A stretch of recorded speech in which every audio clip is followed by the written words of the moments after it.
Your Excellency, the Prime Minister of Algeria, ministers, the Chief Minister of the Republic of Sierra Leone, ministers and deputy ministers present here today,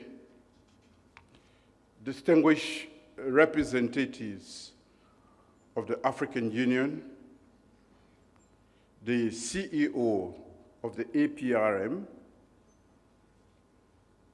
members of the Diplomatic and Consular Corps,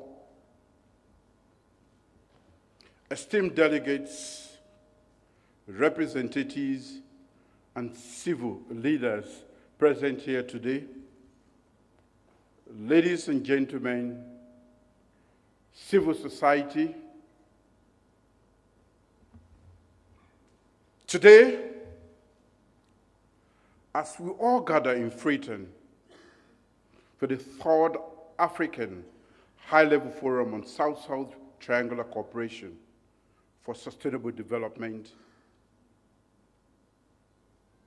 we are at a historic inflection point because Africa is no longer waiting to be invited to the table. Ladies and gentlemen, Africa is building the table.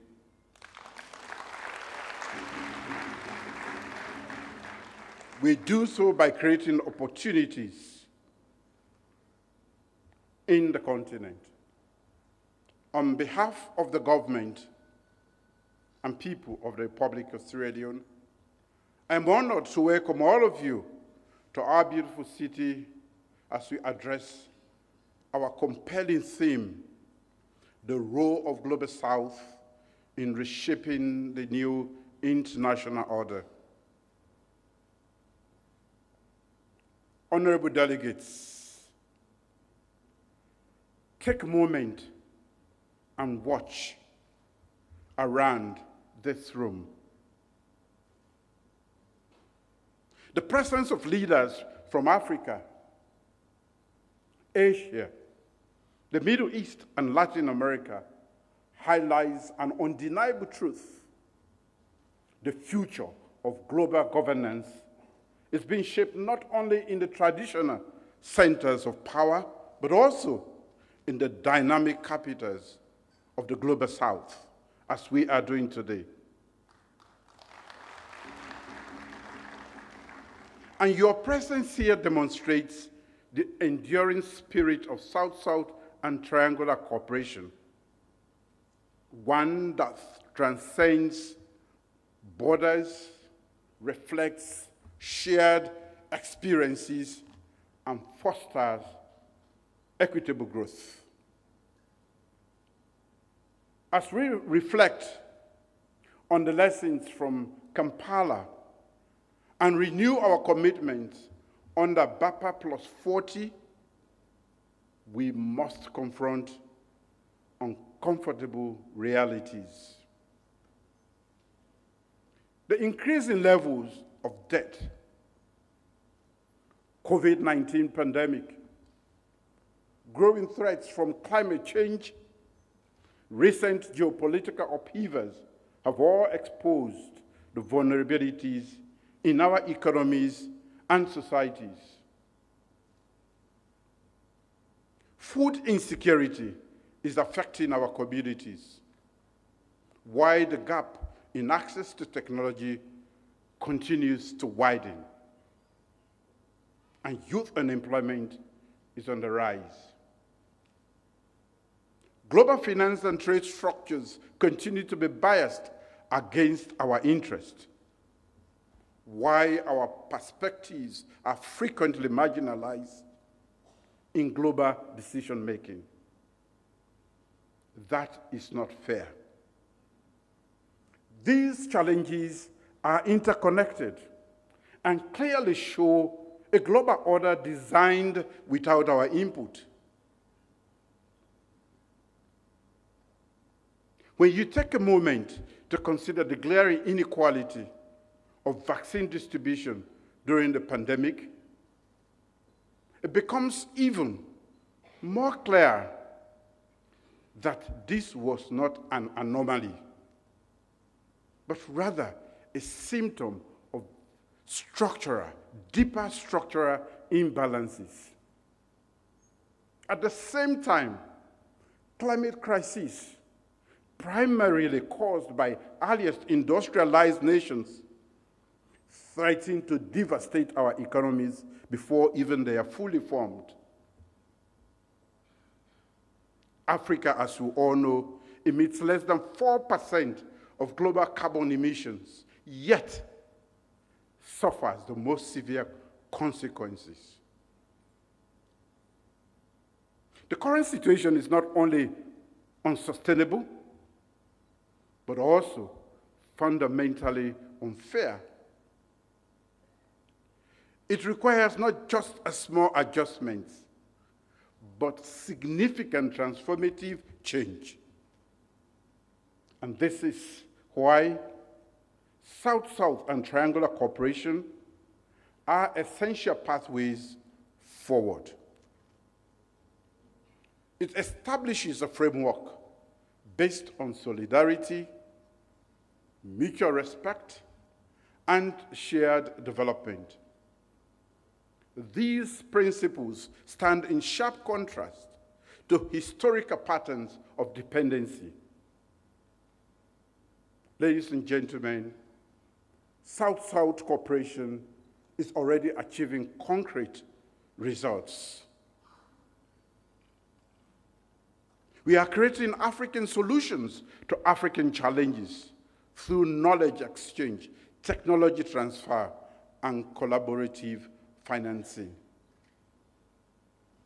We are increasingly becoming agents of our own destiny in areas such as food systems, climate resilience, digital transformation, and democratic governance. The emergence of multilateral arrangements and financial institutions is reshaping the global economic architecture. BRICS Plus, the Islamic Development Bank, the African Development Bank, and the New Development Bank are creating alternatives to traditional financing channels. The African continent, a free trade area, is building the world's largest free trade zone, potentially lifting 30 million people out of extreme poverty. Distinguished delegates, here in Sierra Leone, our medium-term National Development Plan 2024 to 2030 embodies the spirit of self-directed development through 5 transformative game changers. One of those game changers, it feeds Sierra Leone. This is our strategy for food security and agro-industrial transformation. 2 is our human capital development project. It is our bold education and health systems reform agenda. And 3 is the Youth Empowerment Scheme, which is our commitment to creating dignified, sustainable jobs for our youth. 4 is technology and infrastructure development. This is our strategy to leapfrog development through digital transformation and infrastructure development. And 5, public service reform. This is our pledge to not only enhance governance, but also public service delivery.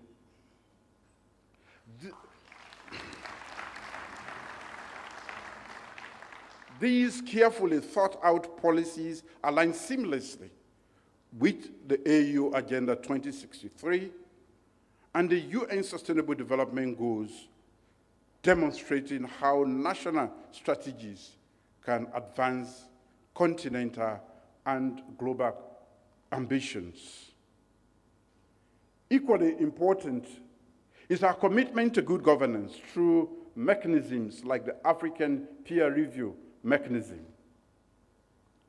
We recognize that sustainable development requires transparency, accountability, and citizens' participation. Sierra Leone has embraced this process thoroughly and advocates for universal accession to the APRM.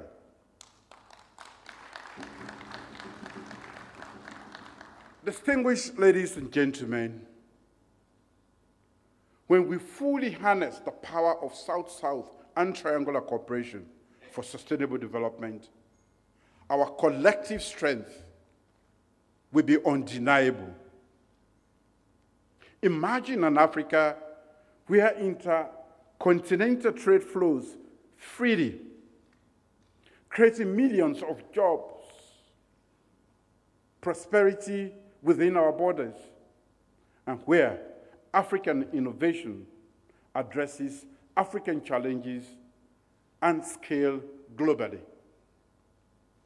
Imagine an Africa where our youth are not forced to risk their lives across seas and deserts, but can instead develop thriving businesses at home. Envision a continent where governance is transparent and responsive. Citizens have faith in their institutions, and development initiatives are effectively reaching the most vulnerable populations. Ladies and gentlemen, envision an Africa where our natural resources drive industrialization instead of benefiting others, where digital technologies link the most remote villages to global markets and knowledge. Let's go further and imagine an international order in which Africa now speaks with a unified, influential voice on climate action, trade rules, and global security. A world where international financial institutions reflect our economic weight and development priorities, and cooperation among nations of the Global South create a counterbalance to traditional power structures.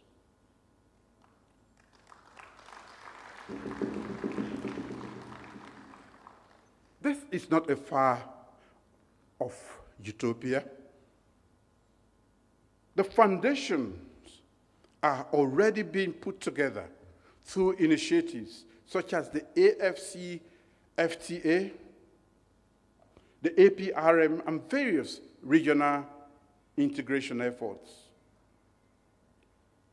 The crucial question is not if this future is possible, but whether we can act with sufficient urgency, unity, and strategic vision to achieve it. There is no doubt that the world needs this transformation as much as we do.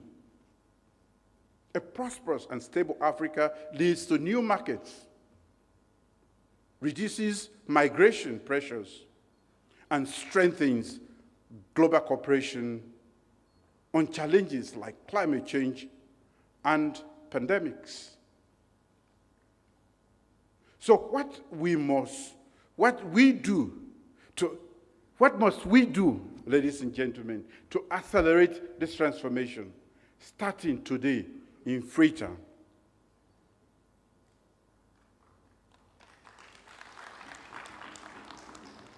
Let me attempt to prescribe a few ideas. First, we must institutionalize South-South and triangular cooperation in our national governance structures. I therefore call on every nation present here today to establish dedicated agencies or units for SSTrC with clear mandates, adequate resources, and directly reporting to the executive leadership. Second, we must strengthen financing mechanisms for South-South initiatives. This involves enhancing domestic resource mobilization and developing innovative financing institutions specifically designed for South-South projects.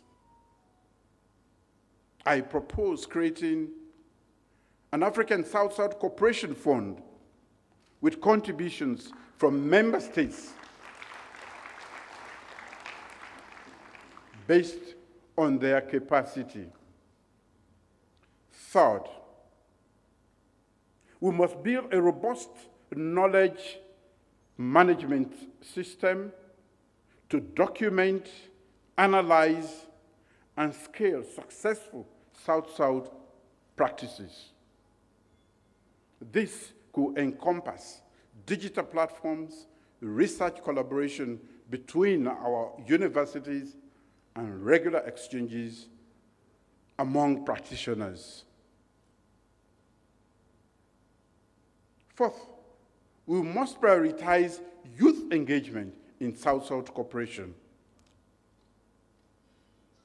The Agenda 2063 Youth Exhibition at this forum is only the beginning.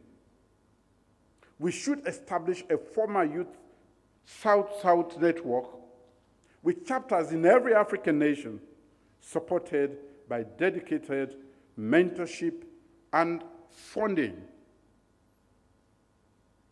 Fifth, we must ensure that the Freetown Declaration emerging from this forum includes concrete commitments, measurable targets, and accountability mechanisms.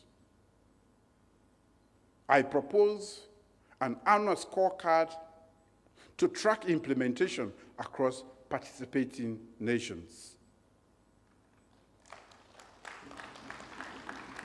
And finally, we must speak with one voice in global forums. Our influence becomes undeniable when Africa's 54 nations align their positions on trade, climate, or financial architecture reforms.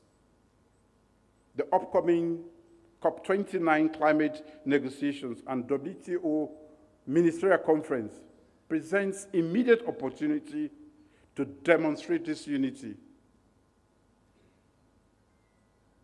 Distinguished ladies and gentlemen, esteemed partners and fellow architects of a new international order, the path before us is challenging, but very clear. South-South and triangular cooperation for sustainable development offers a strategy and philosophy that recognizes our shared destiny and collective power.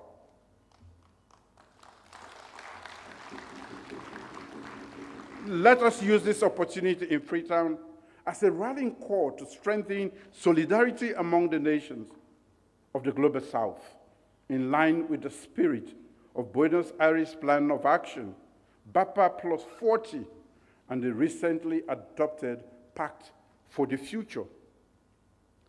Let the Freetown Declaration that arises from this forum be remembered not just as another diplomatic document, but as a pivotal moment when Africa and the Global South moved decisively from aspiration to action.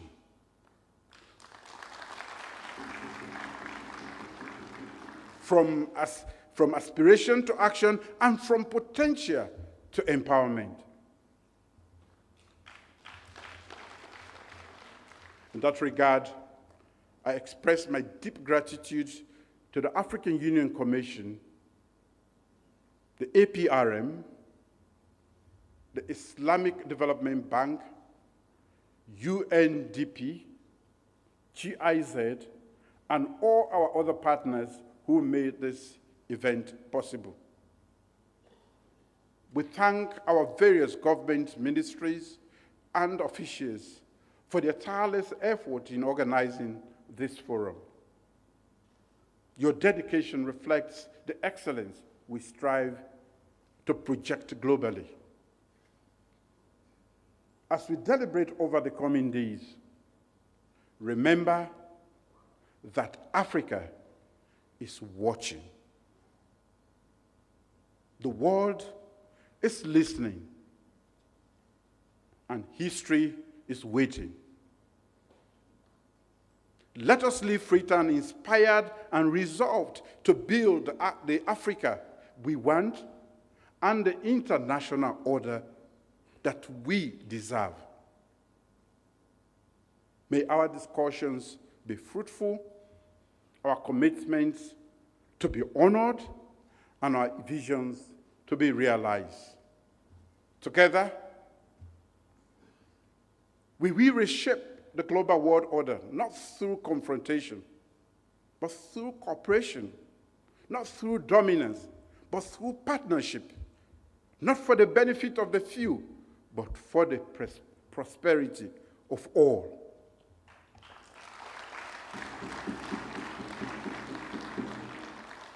May God bless the Republic of Sierra Leone, the African continent, and all the people of the Global South. Thank you for your attention.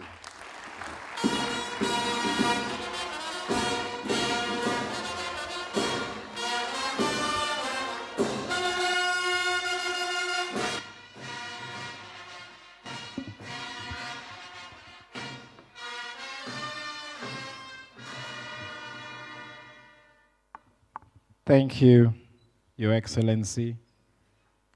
Excellencies, ladies and gentlemen, the President of Sierra Leone is the 33rd child of 35 children. He hails from a chieftaincy home, and at the tender age of 18, he enlisted to serve in the Republic of Sierra Leone Armed Forces. Every time in his life when the question has been, do you choose to serve and lead or choose your luxury? This man has chosen to serve, to answer the call. And today, we have heard in his words and in the embodiment of his actions and his policies, he has answered the call for Africa's renaissance and for true South-South collaboration. Thank you, Your Excellency, for your leadership and your vision. Ladies and gentlemen, this is how we will bring the curtain down on the first official and opening ceremony of today's event.